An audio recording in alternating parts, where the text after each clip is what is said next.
Hello, folks, and welcome back to another Chicago Rinkcast from the Rink.com. I am your host, Andy Campbell.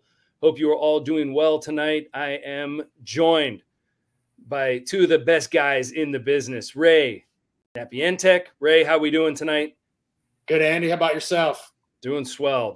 And Sean Fitzgerald with his awesome Kraken hat, representing both the Kraken and the Hawks ahead of tomorrow night's contest. Shawnee, how we doing tonight? I'm doing well. Happy to be here. Excellent. Well, lovely to have you both. We are doing somewhat of a lightning cast tonight, not Tampa Bay, but a quick one. We're going to go for 30 minutes or so, and we're going to do some hot takes on the current state of the Chicago Blackhawks. And before we begin, if you can see on the ticker, if you're looking, our sponsor, www.puckhockey, PUCKHCKY.com. You can use the discount code The Rink, all caps The Rink, for 10% off. You spend $100, you get a free t-shirt. We also do have some modeling shots this evening for those of you that are joining us live. You can see the Rink right now with Ray and Shawnee with their sweatshirts. I don't have it. I'm representing the state of Michigan, my M22 sweatshirt, just because I don't have my Rink sweatshirt on.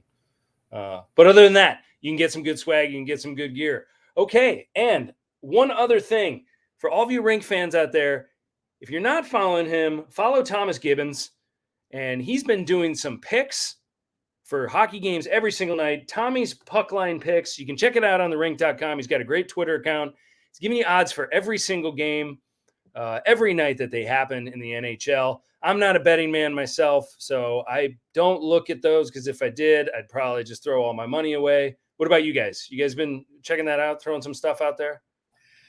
I check them out, but I don't do much gambling. Smart man. I only gamble with my life, so I like it. But if I had a few extra shekels, I would throw them down on some of Tommy's puck line picks. So yeah, but it sounds like Tommy's hit the mark a lot. So, folks, those of you that are interested, if you want to see some good money lines, take a look. It's all on the Rink.com, and he does it every night. Thomas Gibbons. Check out his Twitter account. Yep, and it's on the Rink.com under Tommy's puck line picks at the top. So there you go. There it is. Awesome. So, folks, last time we talked was a Saturday afternoon. Jeremy Colleton had just been removed as head coach. Now we have the interim breath of fresh air known as Derek King, who is undefeated right now as a head coach in the National Hockey League. He is 3-0-0 with an overtime win, 2 overtime wins, 1 overtime win. I can't remember. Seems like they're all really close games. But at any rate, Derek King is letting them play. Is this just what they needed right now? Ray, what do you think? I think so. I think, he mentioned that when he stepped behind the bench and started coaching, they were a fragile team. And that's his words were, fragile, and I think you saw it. And I even, tweeted it out, like the guys were smiling, guys were laughing, it looked like they were having fun on the bench. Obviously winning cures a lot of different things, as we know, but I think it's a different year. I think it's somebody that comes with, we talked about this on that Saturday. He comes with some chops. He's a big, good hockey player. He's done his, time in the minors as a coach. So I think it was exactly what they were looking for. And you can see that the ice time is different as well. Right. Yeah. There were sometimes when you look at JC's ice time and you're thinking, well, how in the world, how is this being distributed or, even, or, hey, this guy was playing hot and, he only got 16 minutes. So this guy's garbage and he played 24 minutes. You're just, sometimes you're looking at it, you're just like, boy, I'm just not quite sure. So, but I think overall, like I mentioned on that Saturday that, hey, you're going to have that 3 game, that 5 game, that 2 weeks, that 3 weeks of, man, this is great. Let's see where it goes from here. So, especially with that trip coming up that we'll talk about. So, but that was the breath of fresh air. It looks like they're having fun out there. Yeah, absolutely. 100%. Shawnee, you with that too? They're still in the honeymoon phase. And what are you seeing out there? Yeah, I agree with Ray in terms of they look like they're smiling. I think his usage of certain players is really, really good. He's played Eric Gustafsson way less and played Connor Murphy way more, which is a big thing. Yep. I think letting Mark Crawford handle the defense, like that's a big thing. So Crawford's basically in charge of the defensive assignments and stuff like that. Right. They're still, and think about this, guys, they're still playing the same system that Colleton wanted to run because King was running that in Rockford, so they had seamless transition. eventually when they start to sprinkle in what King wants to run, I think they're going to be better defensively. So I like what he's doing. He's also, I don't know if maybe I was just taken aback by the sheer arrogance of Jeremy Colleton, but Derek King seems to be self-deprecating, like a humble guy, even though he played for so long. Yeah. He had a quote today. Ben Pope tweeted it out. He said, I just had it up. He said, I don't want to keep bringing up stuff like that when they're talking about the undefeated record. It's like telling the goalie at second intermission, hey, keep the shutout. It's bad luck. So I like Derek King, that he's self-deprecating and he makes fun of himself. And I think that brings a levity to an already like a tense situation that was made even more extreme with stuff off the ice. They needed to win after all their off-season additions and all this stuff, and it didn't pan out well. So King brings something different. I like what he's doing. I mean, they went for someone who I've never seen smile to someone who doesn't seem like he takes himself too seriously. Mm-hmm. So, that's certainly helpful. I love the call on Gustafsson. And with Caleb Jones coming back, are we going to see Gustafsson in the stands at that point? And I think, no difference to Gustafsson. I'm sure he's a great guy, but his NHL days should be numbered as a defenseman. He's just not a very good defenseman. And so, like you said, you're seeing that with the ice time. I like the fact, too, that he's rolling with lines and he's sticking with them right now. And I hope he just sticks with them. Just go with them. I mean, even if the road trip doesn't go very well, keep Kubalik and Toews together. The Doc Kane DeBrincat deal, keep that rolling. Just keep that rolling, I think, as much as you can. And then, whatever changes you need to make to the bottom six, great. But his comment that he made, that one comment the other day where I think it was right after his first win and he had his mask on and he's like, I'm not taking my mask off. I can't stop smiling. Just a kid in the candy store and after your first NHL win. And I'm sure, I'm sure he was up all night staring at the ceiling, giggling. I mean, he just seems like that kind of guy. So right place, right time for him. They just needed someone just to say, guys, relax. And obviously JC wasn't that guy. Now, will it last? I don't know. Who knows how long this is going to last? I mean, it could, they could ride this for a while. Some of these games have gotten really, really tight. I think they definitely escaped the last game, or the last couple, that Penguins game that they won in overtime. I mean, that was all Penguins in the third period. So we'll see. They still running around a little bit in their own zone, and we'll see how it goes. To that end and to that point, I mean, they've got a road trip coming up. They have yet to win a game away from the United Center. It's hard to believe that what's today, the 16th of November, and they still do not have a road victory, which isn't great. So what used to be known as, the circus trip back in the day, around the Thanksgiving time when the Ringling brothers would come into the old Chicago Stadium or then the United Center. Now the Barnum and Bailey circus is now defunct, but it seems like that this road trip is simulating that a little bit around Thanksgiving.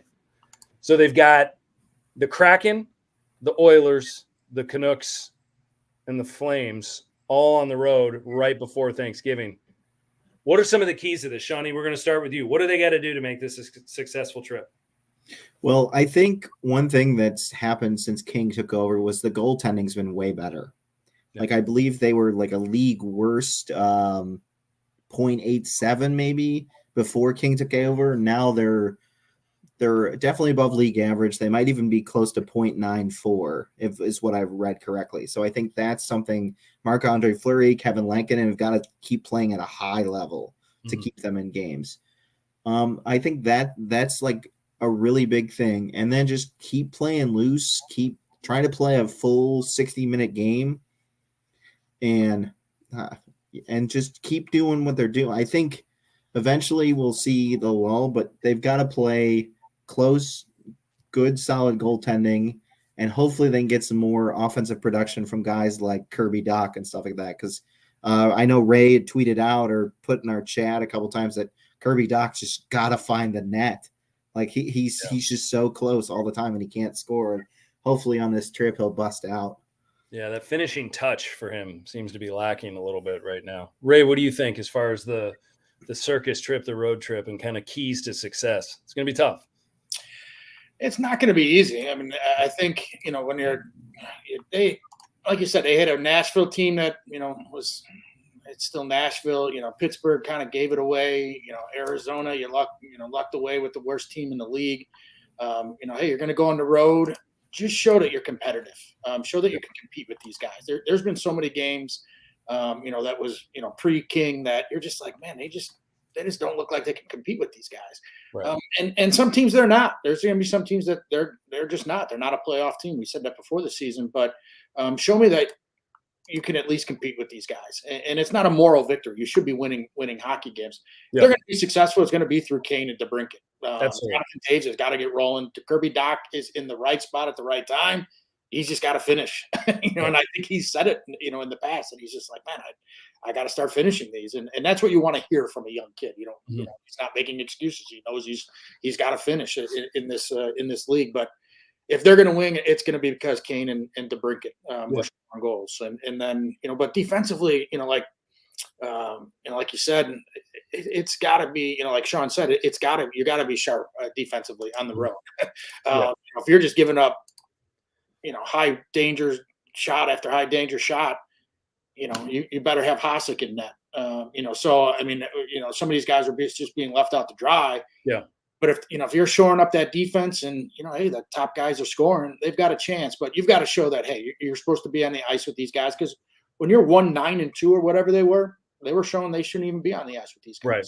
Yeah. Yeah. From that Winnipeg game. That's ridiculous. You've got Kane, you've got Taves, we've got Seth Jones, you got the Brink.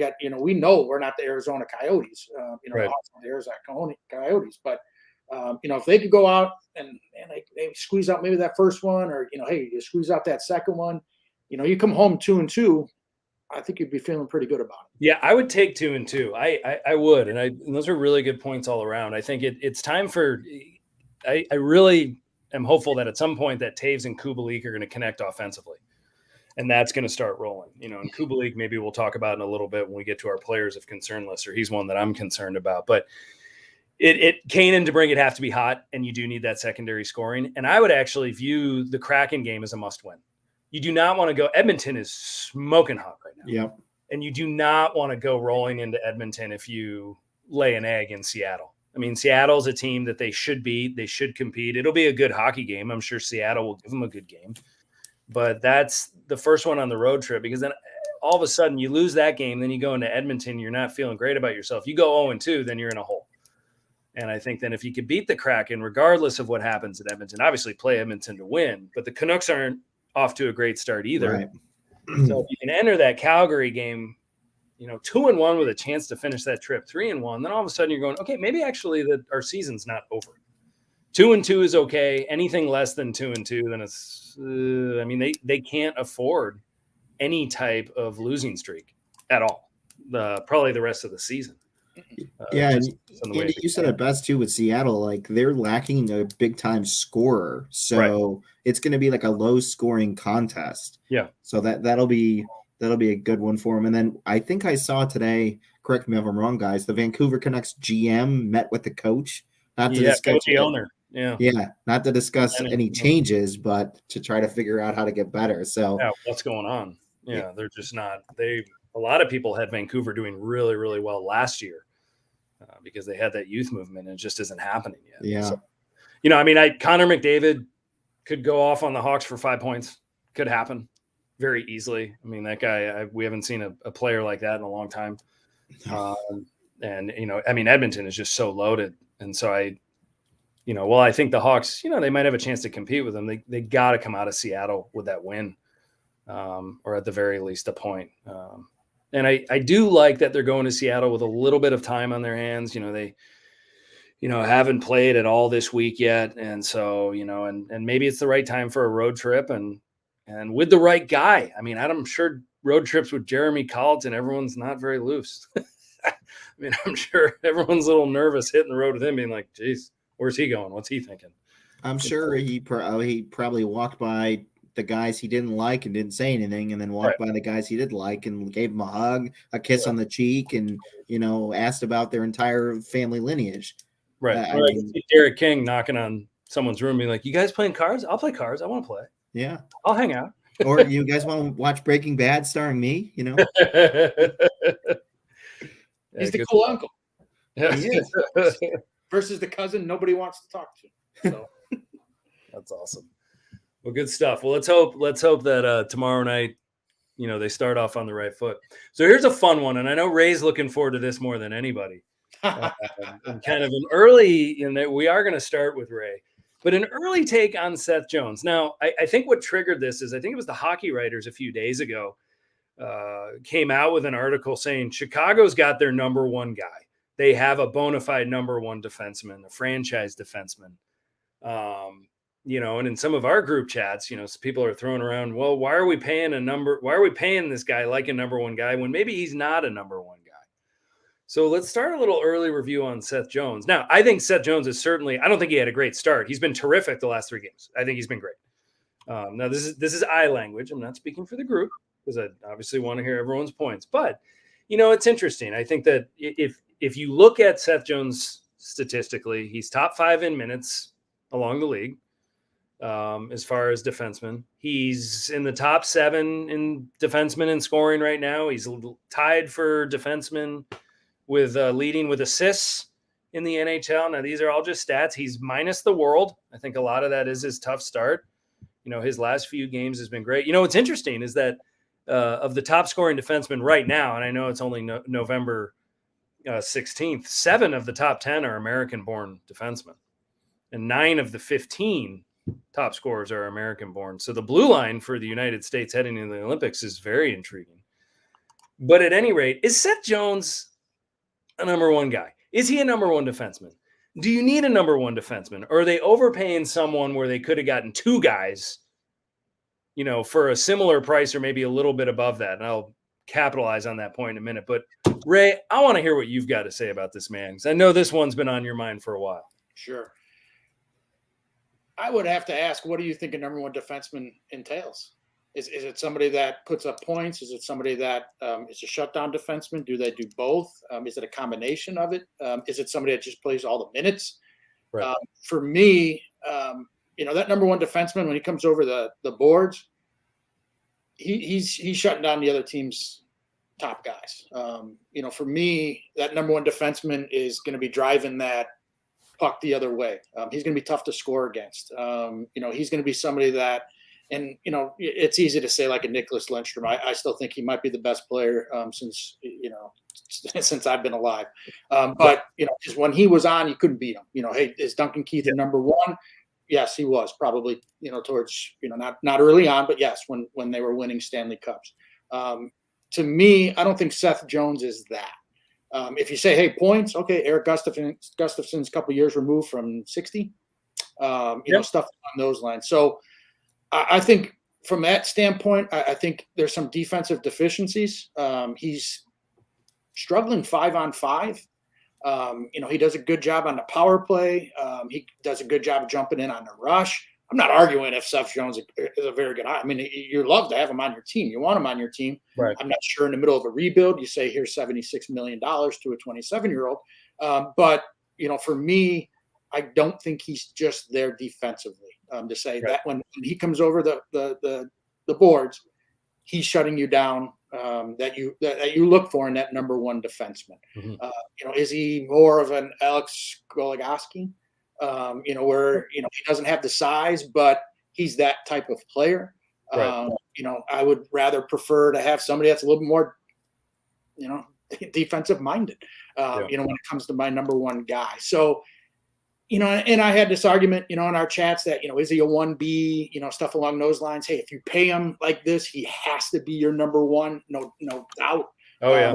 Is he on that line? Yeah, absolutely. I mean, you're having a conversation about can he be a number one? Just defensively, I think, some of the, we saw the goal, I think it was Pittsburgh, where just not tying up a stick, a puck gets by him. Mm-hmm. If he starts to lose a step, is he going to be able, is his gap control going to get even worse? Stuff along those lines. So for me, no, he's not, but he's pretty darn close. Yeah. Okay. Valid, all valid. I like the bar. I like the bar of the defensive defenseman, and obviously the Lidstrom reference is huge. And Sean, sorry, Sean. And go ahead, Ray. Would have conversations like, hey, Erik Karlsson's winning awards, winning this, and hey, if you just took away his offense, look at his defense and stuff along those lines. You try and focus in, for me, boy, if Seth could really just focus in on that defensive side of things and be that shutdown guy. Right. Great. I don't need a forward that's playing defense. Right. Yep. No, that makes sense. I mean, that's like when Mike Green was getting all of his power play points in Washington. Everyone's like, Mike Green's so awesome. It's like, yeah, he's on the power play. He's great. Yep. Yeah. Sorry, Sean. No, Yeah. you're totally good. And Ray, I agree with everything you said. I think a number one defenseman comes over the boards and shuts you down. And that's what this team needs more than I think any other team in the National Hockey League, because they surrender so many shots and they give up so many goals. It's been trending downward the last several years. Like they need Seth Jones to be that guy. So I agree with Ray. I would love for him to focus more on his own end, let the forwards handle all the majority of the offense and things like that. I think under King, though, they haven't been. Maybe this is just a byproduct of Eric Gustafsson not playing as much and Seth Jones playing more. They haven't been making the really bad pinching in moves where like Jones caught way too far up, or Gustafsson or guys like that are caught way too far in the opposite on the ice. So. There haven't been the odd man rushes. Yep.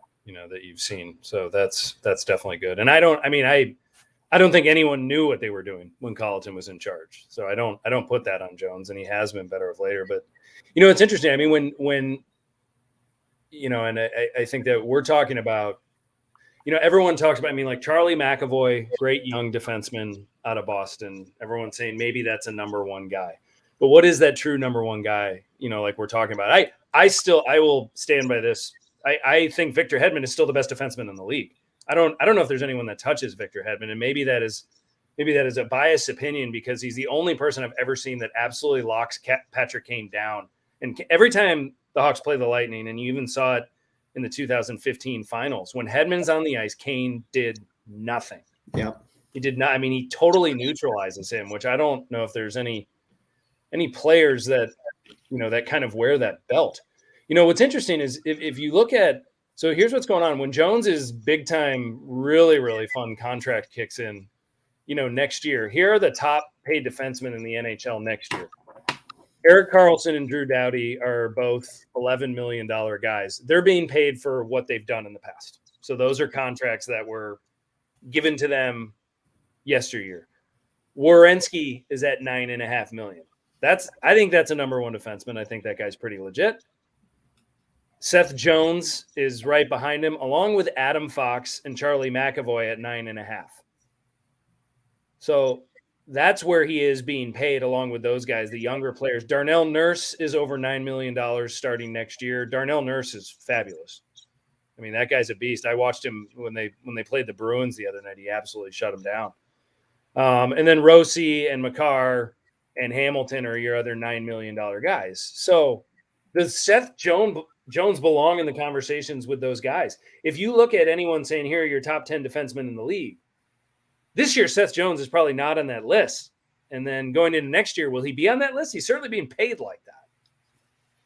So does he belong in the conversation with those guys?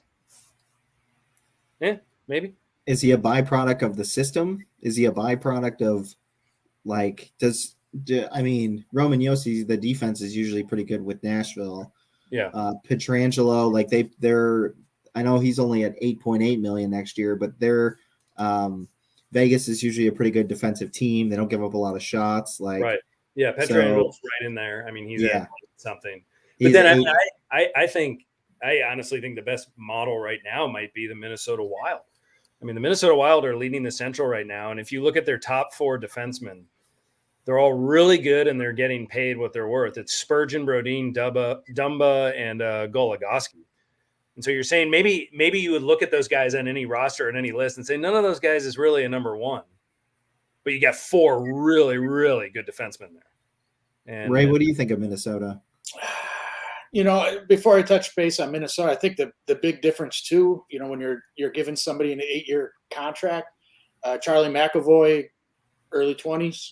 Yeah, 24. 23. He's 23. Fox, 22. Yep. Who am I missing? Who did we just say? I'm not even talking Makar? about. Yeah, Makar. Makar. And that's the biggest thing. Darnell Nurse is still pretty young, I believe. I don't know how old he is, but Werenski is younger. Yeah, Werenski's young. I mean, and that was the biggest thing. It was like, man, he's 26. He's going on 27. He's going to be 28 when it kicks in. And what's he going to look like when it's 32, 33? And that was the biggest thing. And then you're giving away draft picks. Yeah. Two guys that maybe come in right now. You look at it, and if it's not DeBrincat or Doc, Lucas Reichel is great. What's he going to be? He's not, a surefire Hall of Famer. Is he going to be a middle six guy? You could have had 2 or 3 more guys. Yeah. Then that's on the back end as well, that you're not tied up there. That was my biggest thing. Where it was like, I'm not arguing if he's a good hockey player. He's a good hockey player. He's in the National Hockey League, and he's good at it. Yeah. But you're paying him that amount of money for that long. It can't be a doubt that he's going to be your number one. No, and I don't put Dougie Hamilton in that group. I think Dougie Hamilton's going to fall off a cliff pretty soon. I think 2-3 more years, and I don't know what he'll have. I always go back to with Dougie Hamilton. He's been on 4 teams now? Yeah. 4 teams, and he's 28. Like, why do teams keep moving on from Dougie Hamilton? Yeah. There's got to be a reason. Yeah. Like, I understand Carolina tried to pay him. It was Carolina, right? He was with Carolina doesn't really miss him right now. That's for sure. They churn out. They seem just fine. They churn out defensemen down there. With the Big Jones contract, though, there's only 1 year of overlap if Kane and Toews are still around with those 3 huge hits. And that's next year, which is going to be troubling if Kane and Toews are still around. Which I think, even though we were saying, it is time to trade him, I think smart money says they'll probably still be there. But so that's. I don't think Toews will be. Maybe not. We'll see. But 10.5 for Toews, 10.5 for Kane, and 9.5 for Jones. I mean, for 1 year, that's a lot of dough. So, they won't be able to afford another big time quality blue liner for a while with that new contract. And that's the toughest part. I mean, you can't miss on that. He's got to be your number one then. And he has to be. That's the thing, is you don't pay. You usually don't see it in hockey as much. I mean, we're seeing it here and there. I mean, Seabrook maybe, but in other sports where it was, hey, there's an ungodly amount of money for what you did the last 10 years, and now I'm paying you until you're 40. Right. You can't do that in the NHL. And you go back to the Wild. You got guys that are 7.5, 2 guys that are making $6 million, and a guy that's making $5 million. Yeah. That's a good problem to have.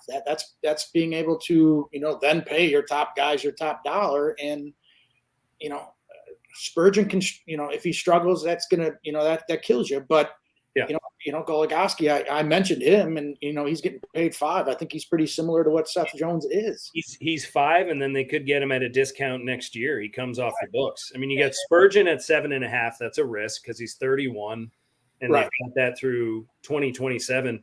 But then you got Brodin with the same deal with $6 million. Brodin's terrific. And then you got Dumba for 2 more years at $6 million. So then your top 4 almost seem like they're all adequately paid, and you're living at the top of the Central Division right now. Right. So, and they're not world beaters. No, they're not. Probably not. But it was just such a disappointing when it was like, hey, we're going to rebuild, and then this is what happened. And now the guy that said, hey, we're going to rebuild, and they told you, hey, none of this changed anything. Yeah, absolutely, it changed everything. I'm not, I'm not an idiot, But then you look at guys, like the Boston Bruins. They're not overpaying their defensemen. No, and they're good defensemen, and they're always in it. They're always in it. I mean, they've retooled nicely. Like, they had maybe like a down year, but it was down by their standards. Yeah, they retooled. The Blackhawks never retooled. They missed the playoffs in 15 and 16, and then they went right back at it. Yep. And that's when they had to, they dumped Lucic and a few of other guys, and Claude Julien, and his methods weren't working anymore. But I mean, honestly, I think the Bruins should have more cups than that lone one from 2011 in this window. Mm-hmm. It just, obviously they were a game away from it in 2019, and in 2013 they got beat by a better team, and I will never dispute that.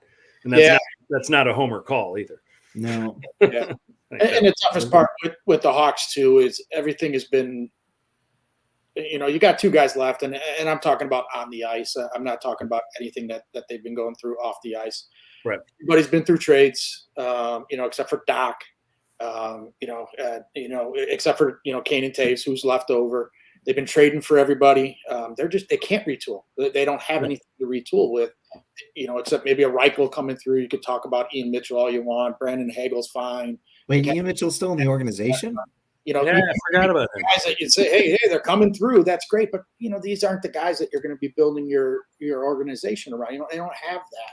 No. That's why I think Seth Jones hurt so much as well. That might have been a good pick. That might have been somebody that's moving forward.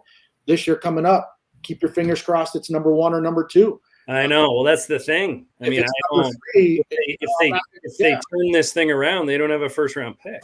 No, it'll be the first draft I've missed if they pick number 3. So, you would just be devastated. That unless influx coming through. Yeah, unless like we talked about, you finally, move some of those bargaining chips, the Canes and the Toews of the world, and you get a first rounder in that mix somewhere. Right. Yeah, you gotta hire the head man. Got to put somebody in the top chair, the president of hockey operations, to decide the course of the organization. Because right now, this season, I think it's just treading water. I think the real test is going to be this offseason in terms of, okay, what direction do we actually take? Because Stan Bowman set them back, I think, with the Seth Jones deal. Even though he's a heck of a hockey player, like they gave up too much, like Ray had said. They don't have the draft capital to be expending it. They're not the New England Patriots. And I think a lot of it was picks. I think a lot of it is similar to the Bears GM Ryan Pace when going for Fields, kind of saying, this is my last chance to keep my job in a sense. And I gotta try to do this right now. And maybe that was Stan's thinking. But there are still movable assets. There still is time to actually do somewhat of a rebuild and hold on to Jones. And speaking of that, kind of the players of concern. So basically if the Hawks go 1-3 on this road trip, or if they go 0-4, in my mind, the season's over. I mean, they really can't. They need to keep this lightning in a bottle. I mean, they almost need to go on a 8 or 9 game win streak at some point just to, stay afloat. And so, I mean, 2-2, then we're still talking. 1-3 or 0-4. They just don't have the luxury the way the season started. And so with that, I mean, there are definitely some players of concern, not only guys that you haven't seen the output from, but you're saying, okay, long-term, do we even really want to hold on to this guy? And so with some of those, I threw some names out when we, via text when we were talking about this. But Sean, who's concerning you the most right now with his recent play of someone who some people might consider a regular, and you're just kind of like, I don't really know. I'm going to go with Jonathan Toews. Yep. I think so. It was unfortunate that Johnny missed all of last year with his illness. But even before then, his scoring was trending downward. And now, I mean, he's even said it in games. He has no goals. He has 8 assists, and that's it. Like, he's frustrated offensively. If they hope to keep winning games, they've got to have some sort of offensive output from Jonathan Toews. Yeah. And they're just not getting it from him. Whether it's rust from not playing for over a year, his illness is affecting him more than he's leading on, or he's not the same guy anymore. Yeah. And like I made the statement earlier that in 2 years, I don't think he's going to be here. If he is, it's going to be at a extremely low number because they can't afford to pay him for his past performances. This isn't baseball. Like, you can't afford to pay people like that. And no, I think he could be an Antoine Vermette like pickup for somebody. He could be, yeah. He is winning in the dot. I mean, he's in the top 5 in faceoff percentage. He wins his draws. He does that. And if someone's looking for, a part-time 2 or a third line center for your postseason run, he fits that bill to the T. With playoff experience, a veteran guy, yeah, right? All the intangibles, presence, all the stuff. But I mean, to be a 1A or a 1B first line center making $10.5 million, it's just not there. Yeah. So I agree with you. Any thoughts on Ray? Any thoughts on Jonathan Toews before we defer to your opinion on someone else you're worried about? Yeah, he's just so tough. Even in the beginning of the year, he's like, man, physically I got to get back to where I need to be. He kind of said that a little bit earlier, and then, he just had just a horrible press conference. So, I mean, I don't know what's going on with him, but, physically you just don't know the toll. You don't know where he's at, and then, he's just been absolutely for. I mean, from that standpoint. But I mean, you wouldn't be shocked if he went out and had a hat trick and won 85% of his draws. I mean, it has to start coming along. But when you miss a year, you hear what happened. You kind of give him the benefit of the doubt from a physical standpoint. I mean, it's an unbelievably tough sport to get ready for. Let alone then go do it. He's 33. There's a lot of mileage on that engine. So I mean, but he's got to get rolling. I mean, if there's one person where you say you got to start producing, it's coming from there. Yeah, that's for sure. I mean, I just think if it's not this year, next year, if he is on the roster next year with his contract coming up, the interest in a prorated contract, even if the Hawks are willing to eat some of that, will be immense for any cup contender. I mean, you can plug him in on anybody's roster right now, and they will find a place for what he brings to the table. Even the way he's playing right now, he's still a value add to a club. Mm-hmm. But the days of, first team PK, first team PP, and pumping in goals and being your number one center, I think those days are just gone, and it's not his fault. Like you said, I mean, the sport is just taking its toll. Ray, I'm sorry, go ahead. You look at all the guys who played, aside from Patrick Kane, Father Time has caught up with all those guys who played it through those Stanley Cups. Yeah.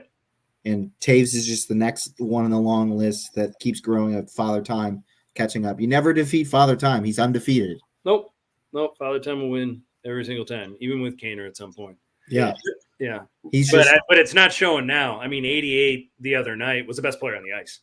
I mean, by far. I mean, it was ridiculous. He controlled the whole hockey game, and he set up Strome. And, I'm sure if he knew Strome was going to fire it right into the goaltender, he would have given him the puck. But thankfully, that guy went, you know what? Strome's having a tough time. I'm just going to lift my arm and let this thing dribble in here. I like Dylan. He's an old buddy of mine. I kind of want to see him around. So he's played in the game. He's not eating the popcorn shrimp. Yeah, better let him. Yeah, Ray. Is there anyone else on your radar screen, a player of concern other than Jonathan Toews? I think Kubalik's got to start coming around too. He's somebody that I don't think he's your 30 goal guy every year, but he's got to kind of. If he's not producing, what is he doing? I think he does a lot more than you think. Defensively, I think he's all right. Positionally, I think he plays the body all right. Stuff along those lines. Right. He's not the heaviest guy in the world, so not leaning on you a ton. But if he's not producing, what do we got going there? Right. He's going to be somebody that's going to command money because he can put the puck in the net. We're like a Borgstrom or a Strome or some of these RFAs that are coming up. Where you're just not. Like where are we at? Stuff along those lines. So, I mean, Borgstrom would even still be, I guess, next year. But, by then you're just going to know he's just a dude. The greatest college hockey player of all time is just a dude in the NHL. So, you're nervous to get to where, Kubalik, it's like, okay, can I pay you $6 where somebody else might pay you $6? I don't know. I can't. Yeah, I don't. I think Kubalik's the one that I'm confused with the most because it's just like, what do you do when his contract comes up if he doesn't start? If he doesn't finish the season with 30, right? He still could. He could still get there and finish with 30. I think it's very doable for him. Right. And I'm a Kubalik guy. I just, hey, you just got to start producing. I want to give you $6 million a year, but you got to start producing. Yeah, it does have to be a what have you done for me lately? Yeah, because he's in that bridge contract right now, that bridge deal, that 2-year sweetener, which is supposed to be the setup for your bigger deal. Right. And they can't afford to make a mistake with him with a long-term contract. Correct. They can't make a mistake and give him 4 or 5 years at $6 million with the expectation he's going to be a second liner. And then a year and a half into it, we're like, actually, he's more of a third line guy. Right. You can't do that with him. And so he's the one that I'm actually worried about the most. I think he's a tough hockey player. I think he battles hard. I certainly don't question his work ethic or his desire. But I think that, after that first year where he pumped in 30 goals playing with, he's playing with Toews and Saad all year, and he had a really good scoring touch. And I don't know. I think and maybe I'm alone with this. I was thinking, maybe this guy hasn't hit his ceiling yet. But I don't know if those tools are there. I don't know if we're going to see his game grow. It might just be this is who he is. And so I think I'm I definitely want to see a few more breakout performances from him because, like I said, you can't make a mistake with him. You can't. The other one that I'm concerned with a little bit is Kurashev. And I just don't. No one talks about Kurashev anymore. Like, it's like last year he was, he came in, he'd been playing in the Swiss league, so he was skating a lot more than anyone else. He hit the ground running. Everyone's like, oh my God, we love this kid. And so right now he doesn't seem like much of a shutdown third line guy, but he's not even being a secondary scoring presence. And so that's another one, like when he's up for contract. I mean, fortunately he's young enough where you can give him a small bridge and give him one of those, kind of put up or shut up, type deals. But at the same time, I guess I was hoping for a little bit more offense from him this year and a little bit more production, considering that early hype machine. I mean, right now he's played 14 games. He's got 3 assists and he's -6. So, I mean, there's not a ton of grit in his game. He's just kind of there and he's been playing. And so I would be fine if he's a healthy scratch one night to try to wake him up. Mm-hmm. But any thoughts on Shiva? Anyone feeling me on this? Still 22, and that's the toughest part. I think, and going back to Kubalik real quick, yeah, he's not going to shoot 19%. He's not a 30-goal scorer every day or every year. Even if you give me 20 to 22, 23, you've got to show that. That's what you've got to show. If you're going to be my second line guy, you've got to show that you can consistently do that. He's probably not going to shoot 19%. He's probably not going to get enough shots to get to 30, 40 every year. But he's got to be able to show me that he's doing that between his 27 and 30 years. And Kurashev, he's still so young. I think it's tough to even say, like, I mean, where's the development in any of these guys? Even like Doc, I mentioned today, right. I really would have liked to have seen Doc play 80 games in the A, just to give him a chance to say, hey, and it's not a knock on him. I'm not saying he shouldn't be in the NHL. You wish you had some player development. You wish you had some guys to say, hey, go play in the AHL for a long time. Right. And then when they come up, they're ready. The Hawks just don't have that. They're not built. No, the system's not deep enough. I mean, hey, Forsling, go somewhere else. Boquist, go somewhere else. We don't have no time for you. And then, and then we're stuck with, just kind of hoping that they're good, versus where, Kurashev's only 22. I don't know if he's been developed. I don't know if he was just come over and, did he have enough, development to say he's talented enough, so he's just so young. It's so hard to predict, but also my expectations aren't high for a guy like him either, to come over and say, hey, you're going to be the guy that's going to step right in. That's the Hawks don't have him.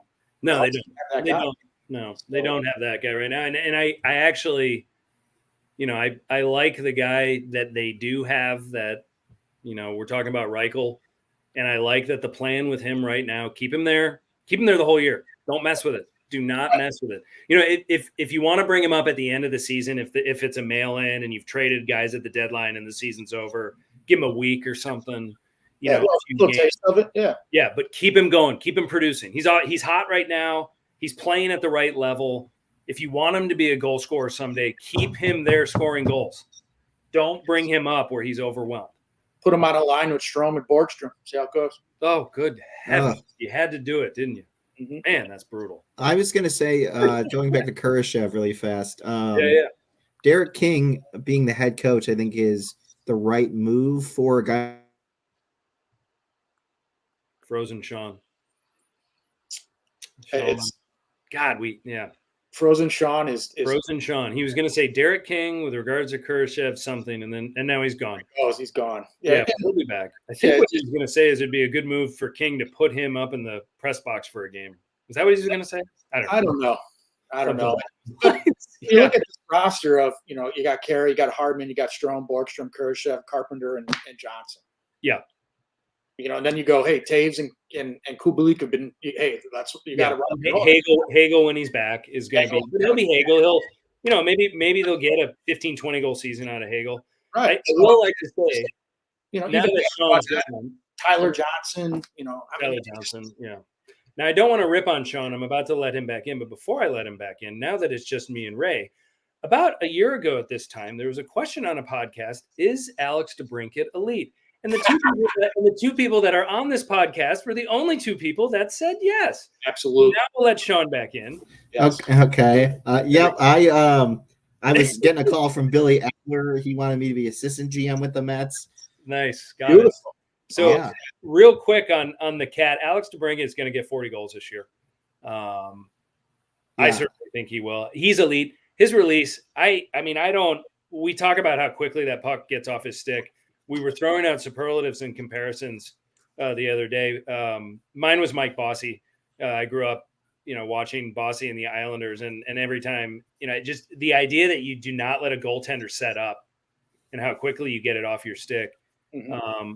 And I think when we saw that last shootout win, DeBrincat's shootout goal, it was absurd. I mean, I don't know how he did that, how quickly he got it off his stick, but he's not a liability defensively, does a lot of things. He might be the face of your franchise in 2 years. He plays bigger than he is too. Like Ray's pointed it out, and I started noticing after Ray was saying it, he plays bigger than he is. Like he's you can't just body him off the puck. He's strong on his skates. He plays well in his own end.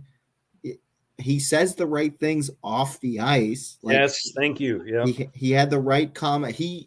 Of the entire PR disaster from the players regarding the Kyle Beach situation, which was disgusting and horrible. Alex DeBrincat was the only player that had the right thing to say of the first round. Obviously, everybody got it right after DeBrincat, but DeBrincat had the right thing to say. And from what Wheaton Academy's finest, Eric Andrews, says that Alex DeBrincat's just a generally nice guy. Like from what he's heard from people, his connections, they say he's just generally like a good dude. Yeah. And if you're gonna have a face of your franchise and get going forward, he's your guy. Absolutely. And you guys were right, 100%. He's elite, and I agree with you now. I'm on board. 100%.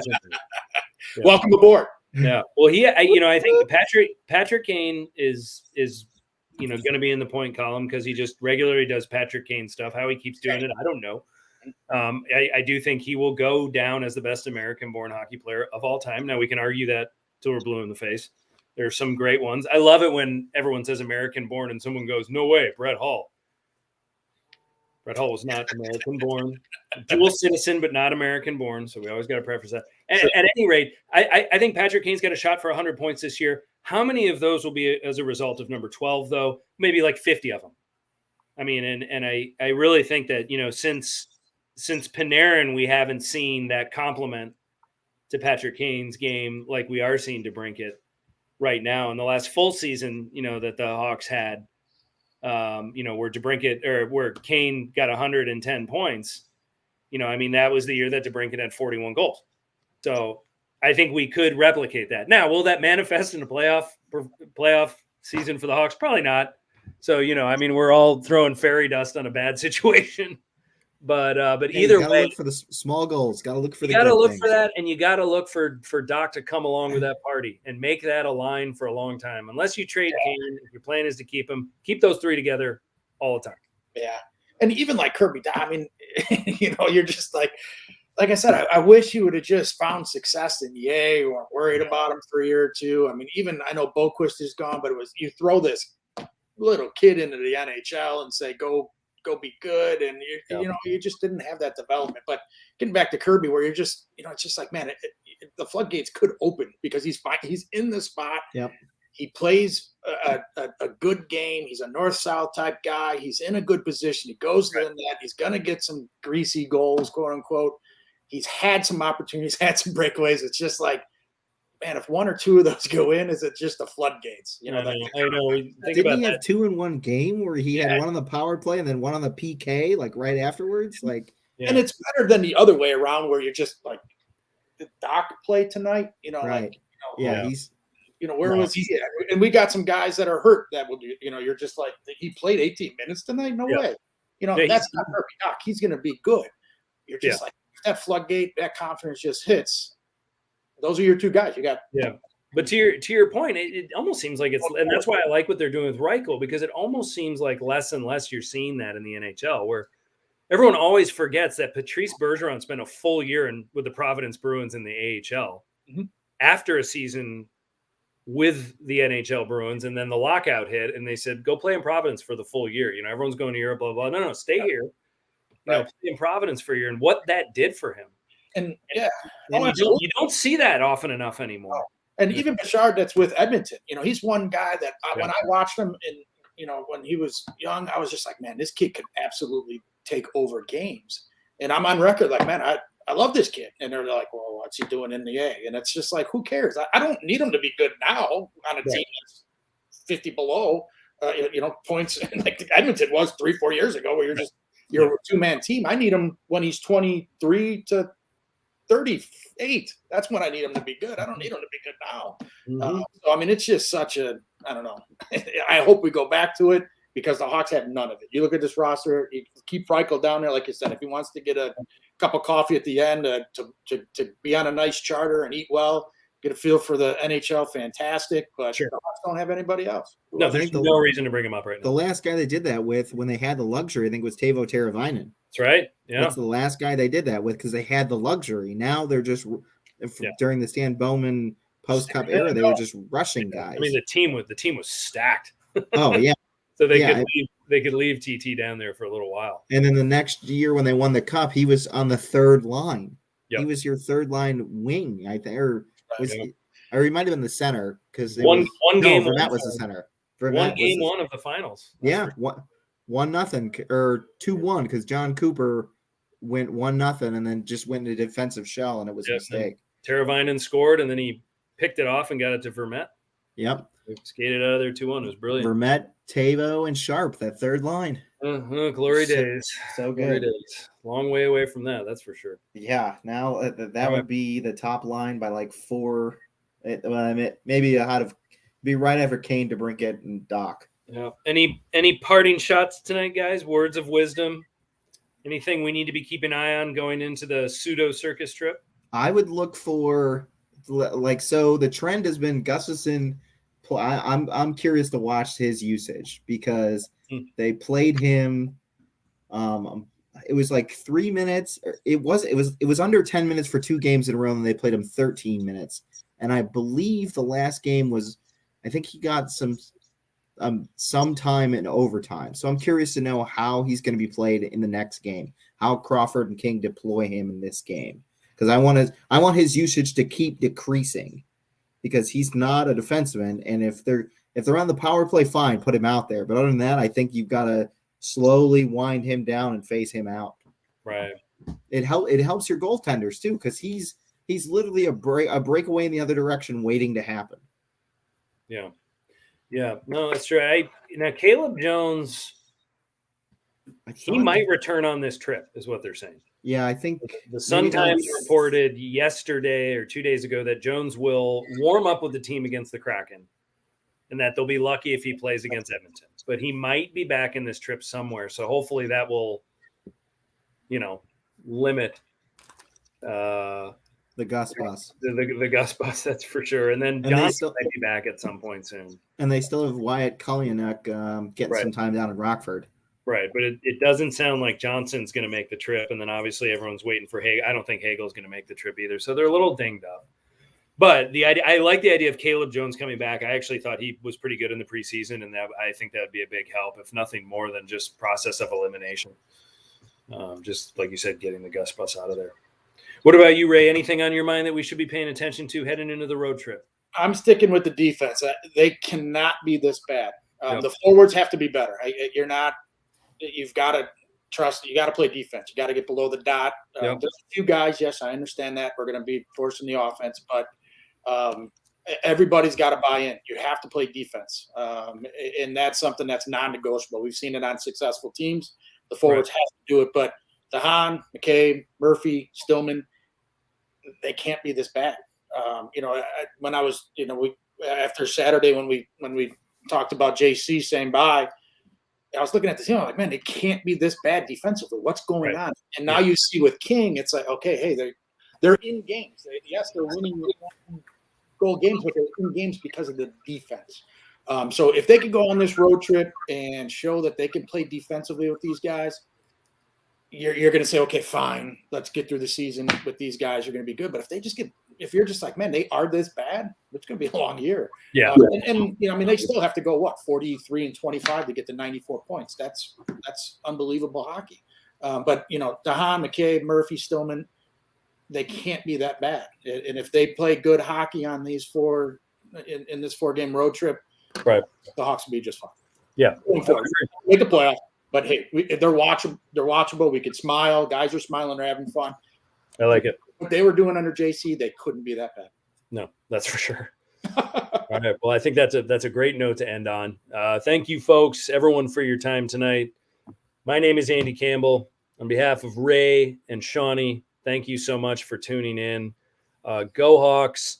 And we will be live again next week, probably halfway through the road trip at that time, to dissect, hopefully, at the very least, a 1-1 progress report. But got to get after that Kraken. We could have Gate on to say what went wrong in the Seattle loss. There you go. There we go. There you go. Yeah, I'm sure you heard that somewhere out there, Gate. All right, folks. Well, thank you so much. One more shout out to our sponsors, Puck Hockey, PUCKHCKY, discount code The Rink, all in caps. If you want those really cool sweatshirts that Ray and Sean have, show those one more time, guys. Yeah, they're hot. If I knew you were doing that, and I feel left out, but maybe we'll coordinate again some other time. Well, anyway, thank you, folks. Take care. Have a great night. Go Hawks. Bye.